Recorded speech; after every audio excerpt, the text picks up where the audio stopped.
நான் ஒரு கிரிக்கெட்டராக இருந்து சினிமாவுக்கு வந்து வாய்ப்பு கிடைக்காம கிரிக்கெட்டில் வந்து இன்ஜுரி ஆகி கிரிக்கெட் ஆட முடியாமல் நடந்த ஒரு இன்சிடெண்ட் தான் அது. அந்த டைமில் நான் ஒரு மிகப்பெரிய ஃபெயிலியர்னு தான் நான் நினச்சேன்.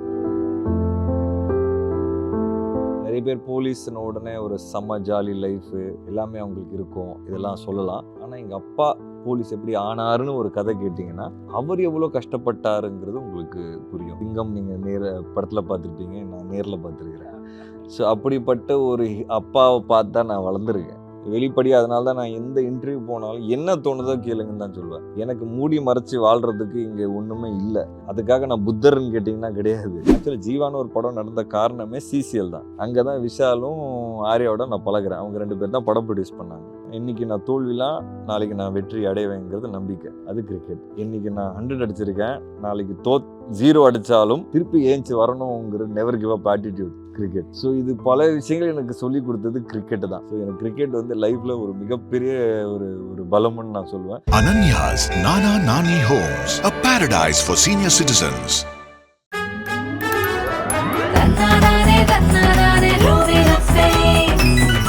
Visit India's first underwater tunnel aquarium at VGP Marine Kingdom, Chennai.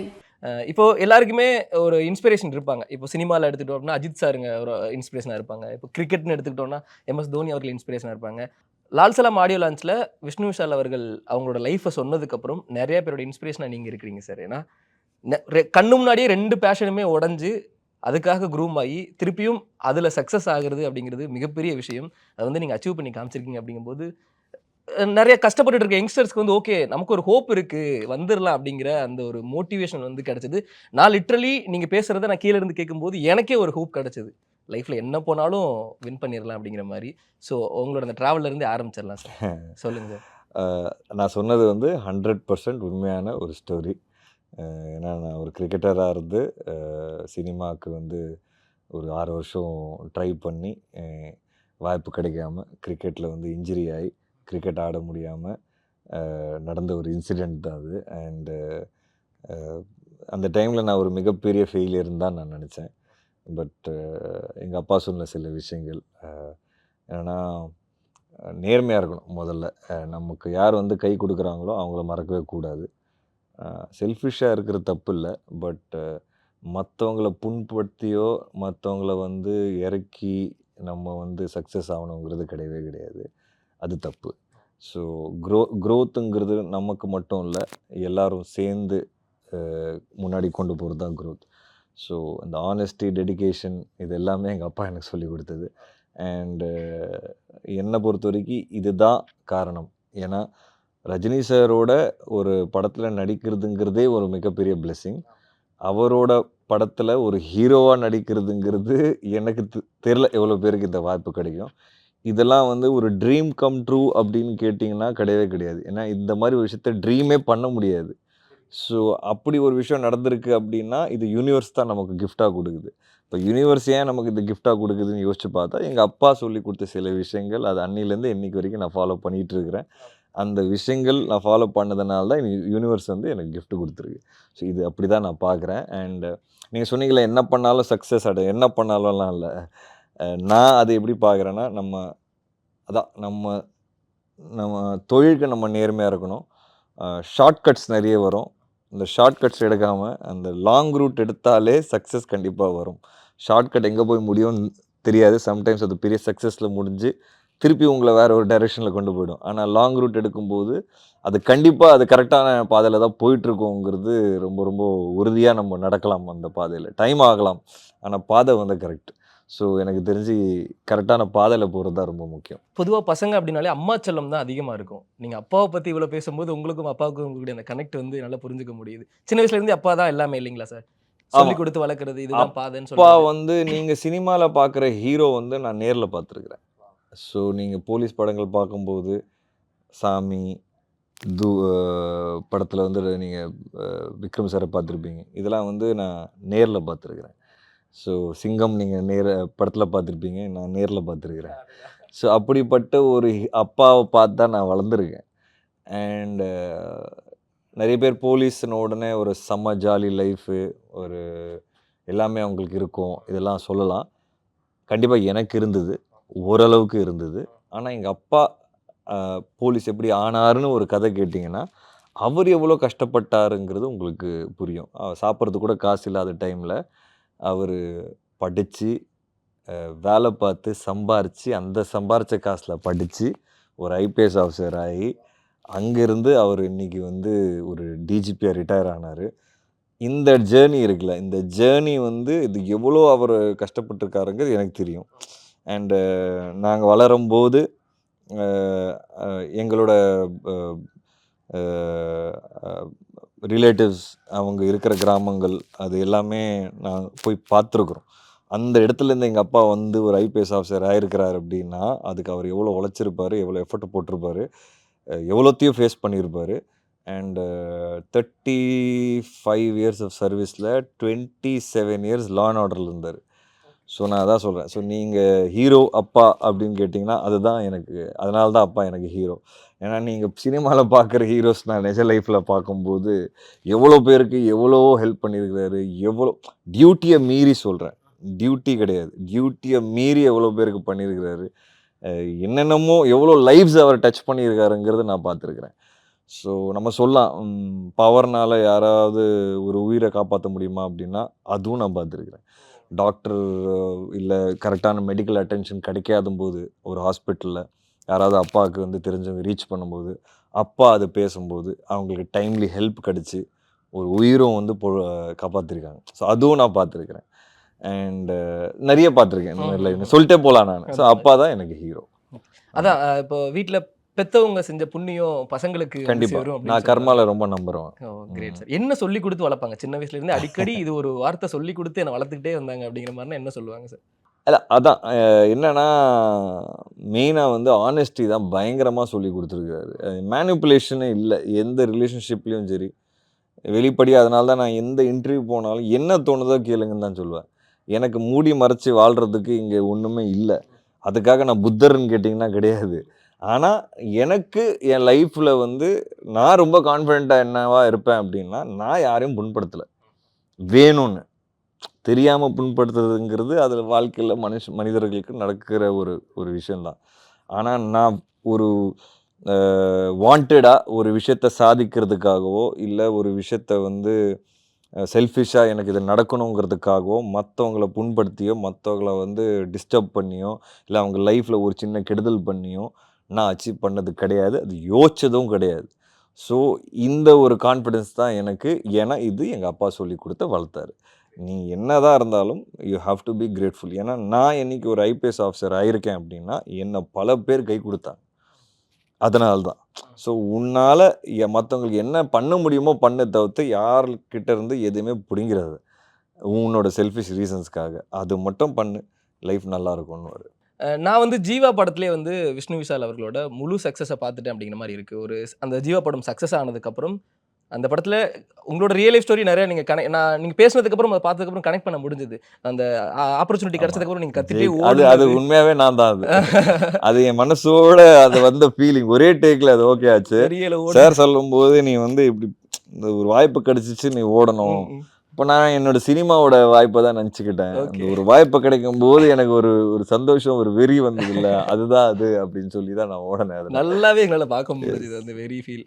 அந்த படத்திலே எல்லாம் பார்த்தாச்சு. இப்போ விஷ்ணு விஷால் அவர்கள் ஒரு நல்ல ஆக்டர், நல்லா சூஸ் பண்ணி நடிக்கக்கூடிய ஒரு ஆக்டர் அப்படிங்கிறத தாண்டி அப்படிங்கிறதும் மனசுல பதியுது. ஒரு கிரிக்கெட்டராகவும் நாங்க மனசுல பதியுது. என்னதான் நீங்க கிரிக்கெட் கரியர்ல சக்சஸ்ஃபுல்லா போக முடியலனாலும் ஆடியன்ஸ் மனசுல நீங்க ஒரு கிரிக்கெட்டராகவும் இப்போவும் நீங்க நினைச்சிட்டு பதிஞ்சிருக்கிறீங்க.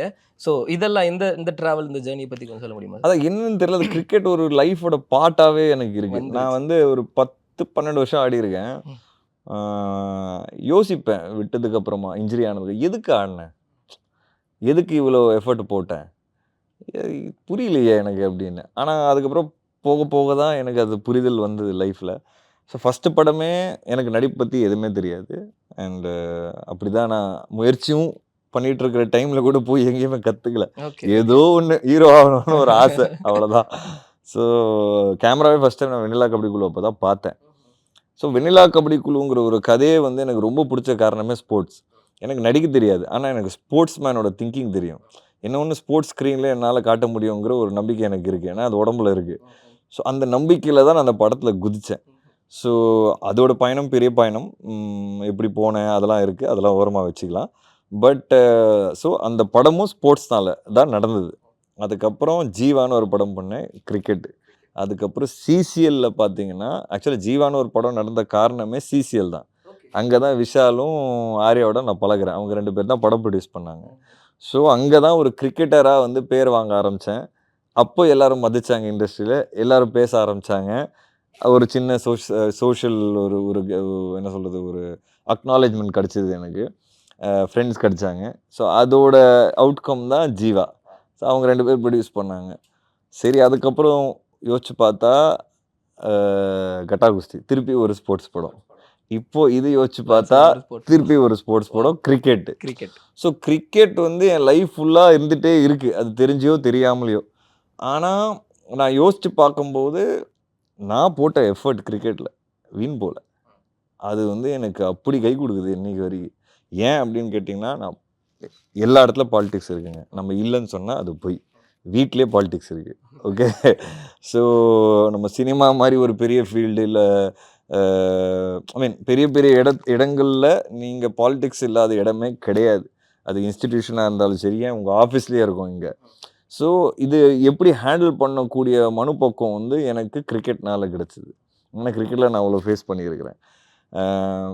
டயர்டு சம்டைம் ஷூட்டிங் வந்து டே அண்ட் நைட் போகும். நான் மட்டும் அப்படியே ஃப்ரெஷ்ஷாக இருப்பேன். டயர்டாக இருந்தாலும் என்னால் ஃப்ரெஷ்ஷாக இருக்க முடியும். காரணம் வந்து கிரிக்கெட். நான் அவ்வளோ கிரிக்கெட் ஆடியிருக்கேன். என்னால் உடம்பு ஏற்றுறது இறக்குறது டக்குன்னு பண்ண முடியும். இன்னும் நான் நிறைய எக்ஸ்பெரிமெண்ட் பண்ணல, இப்போ தான் ஸ்டார்ட் பண்ணியிருக்கேன் அது இந்த எஃப்ஐஆர்லேருந்து. ஸோ அதுவும் என்னால் பண்ண முடியும். அதுக்கு காரணம் கிரிக்கெட். ஸோ இந்த மாதிரி பல விஷயங்கள் வந்து எனக்கு கிரிக்கெட் சொல்லி கொடுத்துருக்கு. ப்ரெஷர் ஹேண்டில் பண்ணுறது, இன்றைக்கி நான் தோல்விலாம் நாளைக்கு நான் வெற்றி அடைவேங்கிறது நம்பிக்கை, அது கிரிக்கெட். இன்றைக்கி நான் 100 அடிச்சிருக்கேன், நாளைக்கு 0 அடித்தாலும் திருப்பி ஏஞ்சி வரணுங்கிற never give up attitude, cricket. So இது பல விஷயங்கள் எனக்கு சொல்லி கொடுத்தது கிரிக்கெட்டு தான். அண்ட் ஸ்ட்ராட்டஜி, கிரிக்கெட்டுங்கிறது ஸ்ட்ராட்டஜிக்கல் கேம். ஒரு கேப்டனாக நான் நிறைய வருஷம் ஆடியிருக்கேன். அதில் என்ன பண்ணோம், எப்போ பண்ணோம், ஒரு டீம் கேம். ஸோ சினிமாங்கிறது ஒரு டீம் கேம். ஸோ எல்லாரையும் நம்ம கையில் வச்சுக்கிட்டு நம்ம விளையாண்டா மட்டும்தான் ஜெயிக்க முடியும். அதுதான் கேப்டனோட வேலை. ஓகே, நான் கேப்டன் ஆஃப் த ஷிப்பு கிடையாது சினிமாவில், அது டைரக்டர். ஆனால் நான் ஒரு விஷயத்தை சூஸ் பண்ணுறேன்னா அங்கே நான் தான் கேப்டனாக டிசைட் பண்ணுறேன். அப்போது அந்த டீம் ஒர்க்கை வந்து எல்லாம் ஒன்றா சேர்ந்து பண்ணோங்கிறது சொல்லி கொடுத்தது கிரிக்கெட். ஸோ நான் ஒரு 100 அடித்தா மட்டும் ஜெயிக்க மாட்டோம். இன்னொரு பேட்ஸ்மேன் அடிக்கணும். ஸோ இன்னொரு ஆக்டர் நல்லா பண்ணணும், ஒரு மியூசிக் டைரக்டர் நல்லா பண்ணணும், கூட இருக்கவங்க நல்லா பண்ணணும். எனக்கு சொல்லி கொடுத்து கிரிக்கெட். பொறாமல் இல்லாமல் நம்ம எல்லாருக்கும் ஸ்பேஸ் கொடுக்கணும். அதனால என்னோடய எல்லா படங்களில் நீங்கள் எல்லா கேரக்டர்ஸ் பார்த்தீங்கன்னா முக்கியமான கேரக்டர்ஸாக இருப்பாங்க. ஏன்னா நான் இடம் கொடுக்கறதுக்கு ரெடி. எனக்கு நல்ல கதை வேணும், மேட்ச் ஜெயிக்கணும், அவ்வளோதான். ஸோ நான் கேப்டனாக இருந்தால் எனக்கு பேர் வரும். நான் 100 அடிக்கணும்னு அவசியம் கிடையாது. நான் 80 அடித்தாலும் 70 அடித்தாலும் ஒருத்தர் 100 அடித்தாலும் மேட்ச் ஜெயிக்கிறது தான் சொல்லி கொடுத்தது கிரிக்கெட். ஸோ எனக்கு கிரிக்கெட் வந்து லைஃப்பில் ஒரு மிகப்பெரிய ஒரு பலம்னு நான் சொல்லுவேன். அதனால் என்னால் ஈஸியாக கிரிக்கெட்டராக ஐடென்டிஃபை பண்ண முடியுது. ஜீவா நீங்கள் ஒரு கிரிக்கெட்டராக பார்த்தீங்கன்னா லால் சலாமில் திருங்கிற கேரக்டரில் வேற ஒரு கிரிக்கெட்டராக பார்ப்பீங்க. அப்படியே டெட் கான்ட்ராஸ்ட். அவன் எவ்வளோ சாஃப்ட்டு, இவன் எவ்வளோ வயலண்ட்டு. அவன் எவ்வளோ என்ன சொல்கிறது பொறுமையாக இருப்பானோ, இவன் இவ்வளோ அவசரப்படுவான். ஓகே. இப்படி ஒரு டிஃப்ரென்ஸை வந்து நீங்கள் பார்ப்பீங்க. ஸோ இதுதான் கிரிக்கெட் என் லைஃப்பில். It's a very important part of my life. Super. அந்த நீங்கள் என் கூட நடிக்கிற சக நடிகர்களுக்கு ஸ்பேஸ் கொடுப்பீங்கன்னு அதை வந்து எங்கள் கட்டா குஸ்தியிலே ஃபீல் பண்ண முடிஞ்சுது. விஷ்ணு விஷாலை நாங்கள் எந்த அளவுக்கு பார்த்தோமோ அந்த அளவுக்கு கருணாகரன் சாரை பார்த்தோம், ஐஸ்வர்யா மேமை பார்த்தோம், ரெடின் கிங்ஸ்லியை பார்த்தோம். ஸோ காம்பாக்டாக இருந்தது அந்த கட்டா குஸ்தி. நீங்கள் முண்டாசுப்பட்டி பார்த்தீங்கன்னா அதில் முனிஷ்காந்த் சார், நம்ம இன்டர்நேஷனலை பார்த்தீங்கன்னா கருணாகரனோட ரோல் கம்ப்ளீட்டாக இருக்கும். ஆமாம். வெனிலா கபடிக்குள்ள பார்த்தீங்க எவ்வளோ பசங்க இருப்பாங்க, குல்நரி கூட்டம்ல நிறைய பசங்க இருப்பாங்க. எஸ், எஃப்ஐஆரில் பார்த்தீங்கன்னா ஃபர்ஸ்ட் ஹாஃபில் என்னோட ஸ்க்ரீன் டைமே எனக்கு தெரிஞ்சு 25 to 30 மினிட்ஸ் தான். 1 hour சம்திங்கில் என்னோட ஸ்க்ரீன் டைம் 25 to 30 மினிட்ஸ் தான். ஸோ எல்லாருக்கும் ஒரு இம்பார்ட்டன்ட் கேரக்டர் இருக்கும் அதுலேயும். ஸோ இதுதான் என்னோட என்ன சொல்கிறது, அது ஆட்டோமேட்டிக்காக வருது, முயற்சி கூட இல்லை, இது ஆட்டோமேட்டிக்காக வர்ற ஒரு விஷயம். நான் ரொம்ப செக்யூர்டாக ஏன் இடம் என்னங்கிறது புரிஞ்சுக்கிட்டு வேலை பார்த்துட்டு இருக்கேன். இப்போ நிறைய பேருக்கு இருக்கும் அந்த செல்ஃபிஷ்னஸ் இருக்கும். ஸ்க்ரீனில் என்னோட ப்ரெசன்ஸ் அப்படிங்கிறது இந்த படத்தில் அதிகமாக இருக்கணும் அப்படிங்கிற அந்த ஒரு செல்ஃபிஷ்னஸ் இருக்கும். அதை நீங்கள் ஃபீல் பண்ணியிருக்கீங்களா? நம்ம காமிக்கணும்னு நினச்சிருக்கீங்களா, இல்லை அமையிறது தான் அப்படி? நான் வளர்றதுக்கு நான் என்ன பண்ணணுமோ நான் அது கண்டிப்பாக பண்ணுவேன். என்னோட காம்படிஷன் நான் தான். என் ப்ரீவியஸ் படத்துலேருந்து நான் பெட்டர் ஆகிறேன்னா இதுதான் என்னோட முயற்சி. அவ்வளோதான் நான் பார்ப்பேன். ப்ரீவியஸ் படத்தோட இந்த படத்தில் நான் என்னெல்லாம் எக்ஸ்ட்ராவாக பண்ண போகிறேன், என்ன பண்ணுறேன், எப்படி வித்தியாசத்தை காட்ட போகிறேங்கிறது தான் என்னோட முயற்சி. அது செல்ஃபிஷ் வந்து கண்டிப்பாக நான் செல்ஃபிஷ் தான். ஆனால் அது என்னோட கம்பேரிசனில் தான் நான் செல்ஃபிஷ் தவிர்த்து அவங்க இங்கே ரூமில் இருக்கிற 10 பேரோட நான் தான் எல்லாமேங்கிற அந்த செல்ஃபிஷ் கிடையாது நான். என்னோட 10 படங்கள்ல இருந்து நான் என்னவா இருக்க போகிறேங்கிறது தான் செல்ஃபிஷ் நான். அது நான் கண்டிப்பாக இருப்பேன். பட் கொஞ்சம் செல்ஃபிஷாக இருக்கிறது தப்பே கிடையாது. நம்ம நல்லா இருந்தால் தானே நம்ம கூட இருக்கிறவங்க நல்லா இருப்பாங்க. நம்மளே நல்லா இல்லை, எனக்கே மார்க்கெட்டில் நான் எப்படிங்க படம் எடுப்பேன்? அப்போ நான் என் மார்க்கெட்டை வந்து கொண்டு வரணும்னா நான் ஹீரோவாக வளர்ந்தால் தான் எனக்கு படம் நடக்கும். எனக்கு படம் நடந்தால் மட்டும்தான் கூட இருக்க நிறைய பேருக்கு வாய்ப்பு கிடைக்கும். இதெல்லாம் இருக்குது. ஸோ நம்மளை கண்டிப்பாக பார்த்துக்கணும் ஒரு டாப் ப்ரையாரிட்டியில். அதுக்காக நம்மளை மட்டும்தான் பார்க்கணுன்னு கேட்டிங்கன்னா கிடையாது. இதுதான் என்னோட thinking. Great brother. Coming to Lal Salaam, இது அரசியலை சொல்கிற ஒரு படமாக இருக்குமா, இல்லை விளையாட்டை சொல்கிற படமாக இருக்குமா, இல்லை விளையாட்டில் இருக்கிற அரசியலை சொல்கிற ஒரு படமாக இருக்கும்? இது விளையாட்டில் இருக்கிற அரசியல் பற்றி கிடையாது. இது வந்து அரசியலால் விளையாட்டில் எப்படி அரசியல் வருதுங்கிறது சொல்லலாம். ஓகே. அதுக்கப்புறம் ஒரு ஒற்றுமையாக வாழ்கிற ஒரு சொசைட்டியில் எப்படி விளையாட்டை பயன்படுத்தி ஒரு அரசியலை கொண்டு வராங்கங்கிறது சொல்லலாம். ஸோ உங்களுக்கு ஸ்போர்ட்ஸும் நிறைய இருக்கும், பாலிட்டிக்ஸும் நிறைய இருக்கும். அண்ட் ஒரு ஹிந்து முஸ்லீமோட உணர்வை வந்து தூண்டுற ஒரு படமாக இருக்கும் அது நல்ல விதத்தில். அண்டு அது நீங்கள் வந்து வெளியே வரும்போது ஒரு ஸ்ட்ராங்கான மெசேஜோட ஒரு நல்ல ஃபீலிங்கோடு தான் இப்போ வெளியே வருவீங்க. Super gate. விஷ்ணு விஷால் அவர்கள் இந்த அளவுக்கு வாழ்க்கையை புரிஞ்சுக்கிறது, சமூகத்தில் இருக்கிற தப்புகளை புரிஞ்சுக்கிறது, மதங்களை பற்றி புரிஞ்சுக்கிறது, கர்மாவை நம்புறது, இது எல்லாமே ஒரு சுச்சுவேஷனில் நம்ம லேர்ன் பண்ணியிருப்போம். இதெல்லாம் கற்றுக்காம ஒரு வாழ்க்கை இருந்திருக்கும். இதை கற்றுக்கிட்ட இதை கற்றுக்கிட்ட ஒரு வாழ்க்கை இருக்கும். அது அந்த ஸ்டேடியம்லேருந்து அழுதுட்டு ஓடி வந்து வீட்டுக்கு வந்த அந்த டைமில் கற்றுக்கிட்ட அனுபவங்கள் தானா இந்த பாடங்கள் எல்லாமே சொல்லிக்கலாம்? தெரியல, அது சின்ன வயசுலேருந்து நான் இப்படி தான் இருந்திருக்கேன். எங்கள் அம்மா அதான் சொன்னாங்க, நீ ரோட்டில் வந்து நம்மளே கஷ்டப்படுவோம், நமக்கே வசதி இல்லை, ஆனால் நீ ரோட்டில் கஷ்டப்படுறவனை பார்த்தா நீ எங்கேயாவது வீட்டிலேருந்து ஒரு 5 ரூபாவோ 10 ரூபா சேஞ்ச் இருந்தால் எடுத்து போய் கொடுப்ப அப்படின்னு சொல்லுவாங்க. அது என்னன்னு தெரியல, அது சின்ன வயசுலேருந்து எனக்கு இருந்திருக்கு போல் தெரியுது. ஸோ யாருமே கஷ்டப்படக்கூடாது, ஏன் கடவுள் இப்படி பண்ணுற இந்த கேள்விகள் வரும். டெத்துன்னு ஏன் இருக்குது, அது ஒரு கேள்வி வரும். நம்ம இவ்வளோ போராடுறோம், கடைசியில் என்ன நடக்க போகுது, ஒன்றுமே இல்லை. ஸோ இந்த மாதிரி கேள்விகள் எனக்கு சின்ன வயசுலேருந்தே நிறைய ஓடும். ஸோ சக்ஸஸ் ஏன் சில பேர் கிடைக்குது, சில பேர் கிடைக்க மாட்டேங்குது. நம்ம சக்ஸஸ் நோக்கி போயிட்டுருக்கோம், நிறைய பேர் பாவம் சாப்பிட்றது கூட காசு இல்லை. ஸோ ஏன் இந்த கடவுள் ஏன் இப்படி ஒரு டிஃப்ரென்ஸை வச்சுருக்கிறாரு? அதை தாண்டி சில பேருக்கு பாவம் உடம்பு ரீதியாகவும் எல்லா அம்சங்கள் இருக்காது. ஸோ ஏன் கடவுள் இவ்வளோ கொடூரமாக இருக்காருன்னு கேள்வி வரும். இப்போ கடவுள்னே ஒருத்தர் இருக்கிறாருன்னு அதை தாண்டி கேள்வி வரும். பட் கடவுள் இல்லை அப்படின்னா இது எப்படி சிஸ்டம் நடக்குதுன்னு ஒரு கிளாரிட்டி. ஆமாம், அப்போ ஏதோ ஒன்று இருக்குது. அது என்ன? அது கடவுள்னு சொல்லலாம், சுப்ரீம் பவர் சொல்லலாம், கான்ஷியஸ்ன்னு சொல்லலாம். அதுக்கு பல மீனிங் இருக்குது என்னை பொறுத்த வரைக்கும். So but there is one creator. அது அவ்வளோதான் எனக்கு. அது வந்து நான் ரொம்ப ஸ்ட்ராங்காக நம்புகிறேன். அதுக்கு நம்ம காடுன்னு பேர் கொடுத்துருக்கோம். அண்ட் அந்த காடை ரீச் பண்ணுறதுக்கு பல ரூட் இருக்குது, அதுதான் மதங்கள். ஸோ நான் இப்படி தான் அதுக்கப்புறம் கொஞ்சம் கொஞ்சமாக அந்த புரிதல் வர வர வர கேள்விகள் கேட்க அந்த மெச்சூரிட்டி ஆக எக்ஸ்பீரியன்ஸ் ஆக லைஃப்பில் சில விஷயங்களை இழந்துருவோம். நம்ம யோசிச்சு கூட பார்த்துருக்க மாட்டோம். ஏன் எனக்கு இந்த நடந்ததுன்னு ஒரு கோபம் வரும். அதுதான் தழையத்துன்னுவாங்க. இப்போ தழையத்துனா என்ன? அப்போ நம்ம முயற்சி எதுவுமே கிடையாதா அப்படின்னு ஒரு கேள்வி வரும். இப்போ முயற்சியால் தழையத்து மாற்றவே முடியாதா? அப்போ நான் ஏன் உழைக்கிறேன்? ஓகே, அப்போ சும்மா உட்காரலாமே. இப்போ சும்மா உட்காந்தா எதுவுமே கிடைக்காது. அப்போ முயற்சி இருக்குல்ல, அப்போ தழையத்து என்ன? இந்த மாதிரி மாறி மாறி கேள்வி வரும். அதனால் வந்து நானே ஒரு ஸ்டேஜுக்கு அப்புறம் யோசித்து, சரி விடு, இதுதான் லைஃப், இதுதான் உலகம், இப்படி தான் வாழணும். ஓகே, நம்மளால் என்ன பண்ண முடியும் இங்கே அப்படின்னு கேட்டிங்கன்னா, எண்ட் ஆஃப் த டேயில் பாசிட்டிவிட்டி ஸ்ப்ரெட் பண்ண முடியும். நம்மளை மாதிரி நம்ம நல்லா இருந்தோம்னா இன்னும் நிறைய பேரை ஹெல்ப் பண்ண முடியும், சப்போர்ட் பண்ண முடியும். அவங்களோட கோல்ஸ்லேயோ அவங்களோட லைஃப்லேயோ நம்மளால் நம்ம ஹெல்ப் அண்ட் சப்போர்ட்டை எக்ஸ்டெண்ட் பண்ண முடியும். அதுக்கு நம்ம ஒரு ஆளாக இருக்கணும், நமக்குன்னு ஒரு பேங்க் பேலன்ஸ் இருக்கணும். உலகம் அப்படி தான் ஓடுது.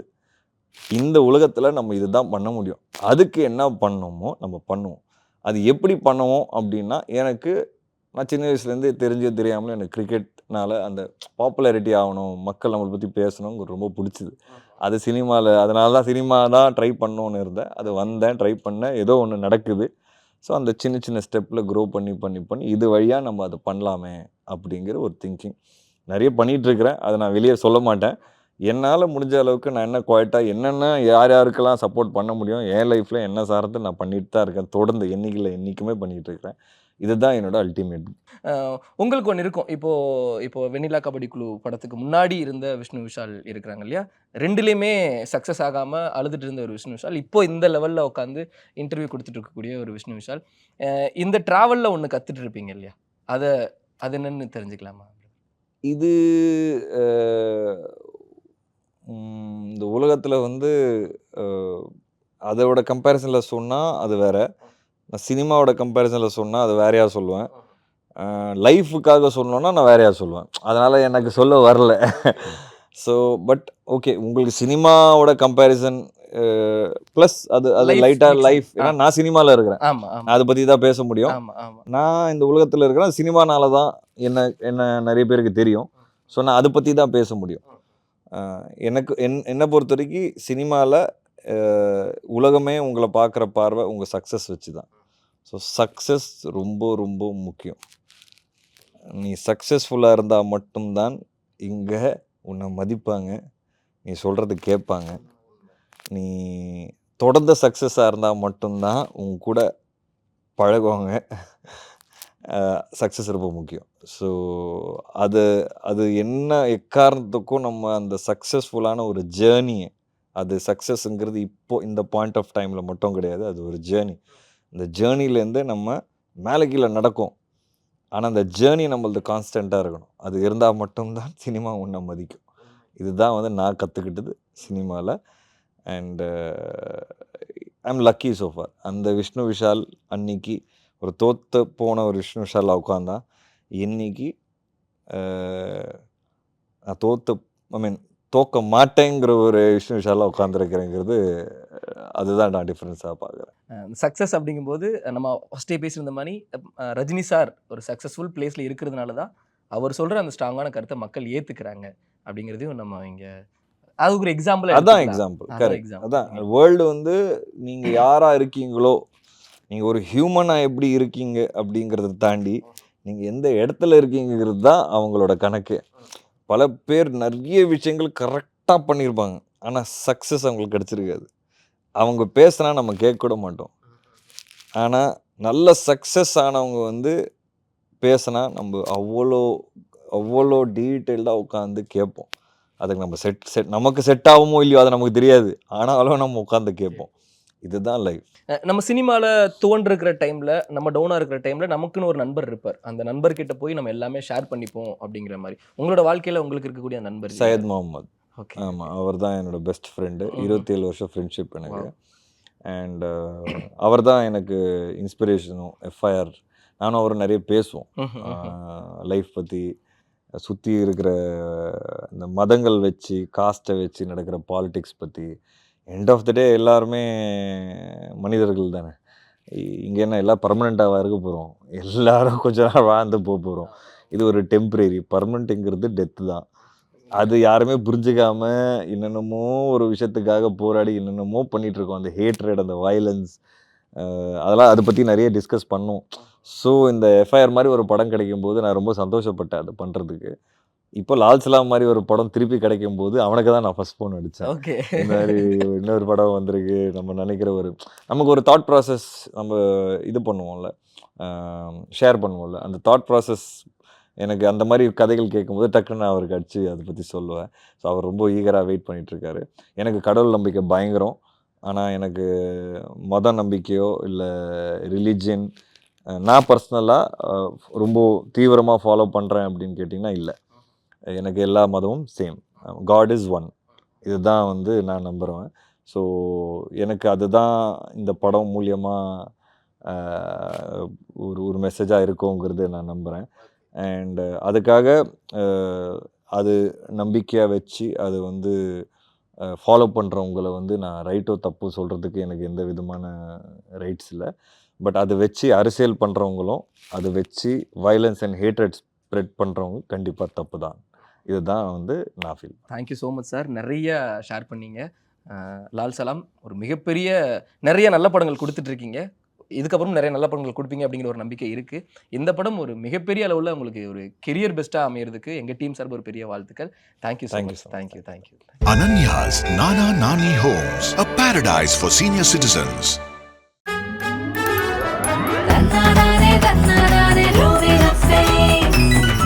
Visit India's first underwater tunnel aquarium at VGP Marine Kingdom, Chennai.